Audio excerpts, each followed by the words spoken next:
The year is 67 AD. In the heart of Rome, the emperor himself parades through the forum, draped in splendor, a vision of imperial power. At his side walks his bride, radiant, jeweled, graceful. The people whisper, not out of admiration, but out of dread, because everyone knows the truth. This woman is not who she appears to be. She was not born a woman at all. Her name was Sporus, and what Nero, the emperor of Rome, did to him is one of the darkest chapters in history, a story of obsession, grief, and the terrifying reach of absolute power. This is not just history. This is a descent into the psychology of a man who ruled as a god, yet was consumed by his own madness, dragging everyone around him into his nightmare. When Nero first took the throne at only 16, Rome believed it had been blessed with a golden age. The young emperor reduced taxes, funded games for the masses, even delighted crowds by stepping onto the stage himself. He was the people's ruler, adored by a city that thought it had found the perfect balance of authority and charm. But power corrodes in ways few can see until it is too late. By his mid-20s, the same boy who once played the lyre for cheering crowds had become a man haunted by paranoia, consumed by impulses he could not control. And at the center of this unraveling stood a woman, his great obsession, Poppaea Sabina. Poppaea was unlike anyone Nero had ever known. Striking, brilliant, ambitious, she captivated him with every glance. His marriage to Octavia, the quiet daughter of the former emperor, had been little more than a political contract. But Poppaea was alive with charisma, unafraid to command a room, unafraid to confront even the emperor himself. Nero did not simply fall in love with her, he worshipped her, drowning her in riches pulled from every corner of the empire, silks from the east, gems from India, perfumes rare enough to bankrupt treasuries. But devotion twisted into something darker. He watched her constantly, guarded her jealously, and began to treat her not as a wife, but as a possession, a living idol that he must keep, whatever the cost. And then, in a moment of rage that would echo through history, he destroyed the very thing he worshipped. Poppaea died suddenly, while pregnant with their child. Ancient accounts whisper of a violent quarrel, of a blow delivered in fury. Whether or not this is precisely how it happened, what mattered was the aftermath. Nero was shattered.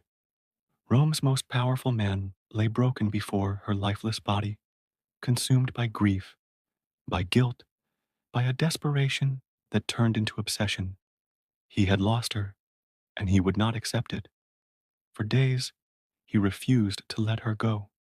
He ordered her body preserved, adorned her tomb with riches, spoke to her as though she still breathed. To the court, it became a dangerous fiction. Everyone was expected to pretend the empress was still among the living. Seats were kept empty at banquets. Her name was spoken in the present tense. And when Nero's eyes finally found a boy named Sporus, a boy whose delicate face bore a startling resemblance to the lost Poppaea, his descent reached its darkest turn. Sporus was young, perhaps 14 or 15, and by all accounts gentle, reserved, a product of the imperial household who had been freed from slavery but remained tied to the palace walls. He had no power of his own, no shield against what was about to happen. What Nero saw when he looked at him was not a boy. He saw a ghost return to life. And in that instant, he made a decision that would define both their lives. Sporus would not merely serve him. Sporus would become her. This was not a game of disguise, nor a fleeting whim.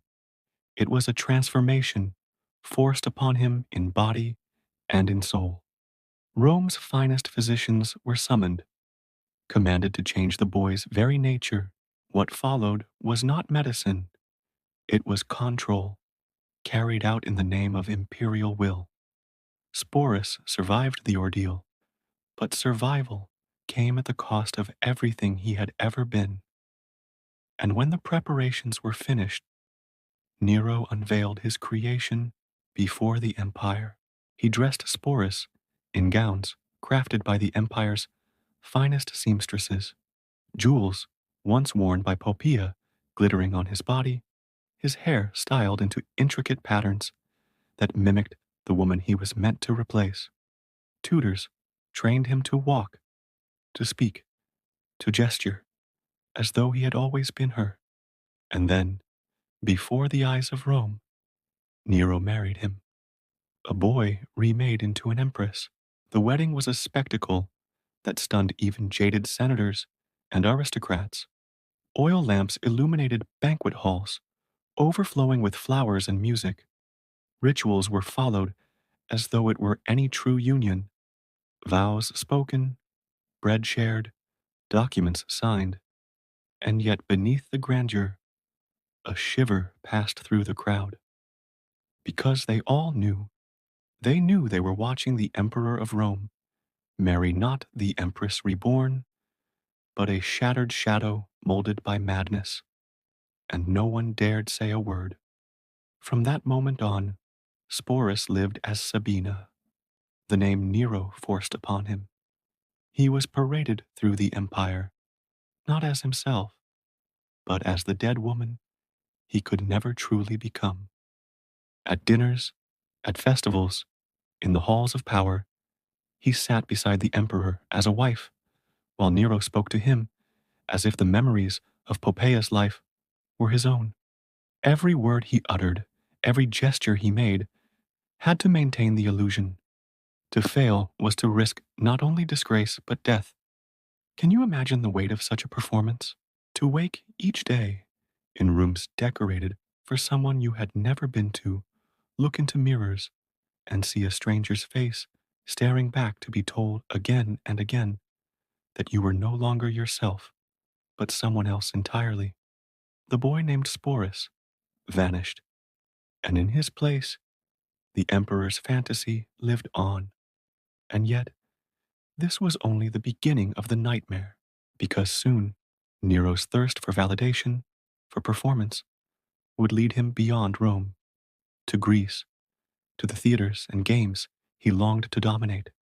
And wherever Nero went, his new empress would follow, displayed before the world as proof that not even death could take from him the woman he adored. The journey to Greece, was a theater of delusion.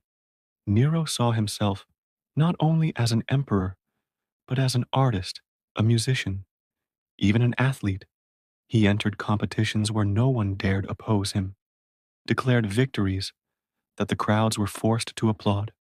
And beside him, always, was Sporus, draped in silks, presented as the Empress of Rome. Imagine the whispers that rippled through Greek audiences, the disbelief of foreign dignitaries forced to accept the spectacle. A teenage boy, remade into a woman, treated as though he were the resurrected Poppaea herself. For Sporus, every day was a silent act of survival. He had no choice but to comply, to nod and smile, to echo the illusion Nero demanded. Yet the strain etched itself deeper into him. The more convincing he became in his role, the further his true self slipped into shadow. It was as though he were vanishing piece by piece, his identity dissolved into a role he had never chosen. But even illusions cannot survive forever. In 68 AD, Rome erupted. Governors in distant provinces rose in rebellion. The Senate turned against the emperor. The Praetorian Guard, once his protectors, abandoned him.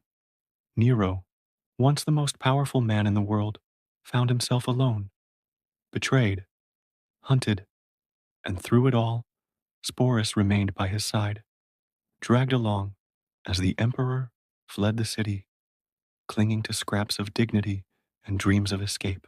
In those final hours, Nero raged and wept, shifting between grand plans and despair.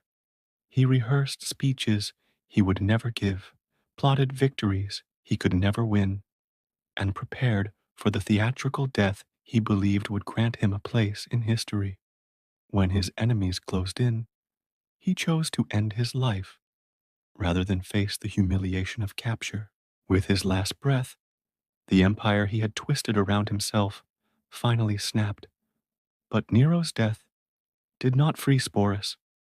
Instead, it left him adrift, a living reminder of everything the empire wanted to forget, and yet could not resist exploiting. One after another, Rome's new rulers claimed him as their own. First Otho, then Vitellius, each treating him not as a person, but as a trophy, a possession, a ghost of Poppaea to be displayed and controlled. The performance continued, only now it was no longer tied to the delusion of love, but to the cruelty of politics. And then came the final insult. Vitellius, crude and indulgent, decided to make Sporus the centerpiece of a public spectacle. He would be paraded into the arena before thousands, forced to reenact scenes of violation drawn from Rome's myths, humiliated for the amusement of the crowd. For Sporus, this was the breaking point. He had endured the emperor's obsession, the court's whispers, the burden of living as someone else. But he would not endure this. Faced with the certainty of public degradation, he made the only choice left to him. He chose death on his own terms, rather than the cruel theater of Rome.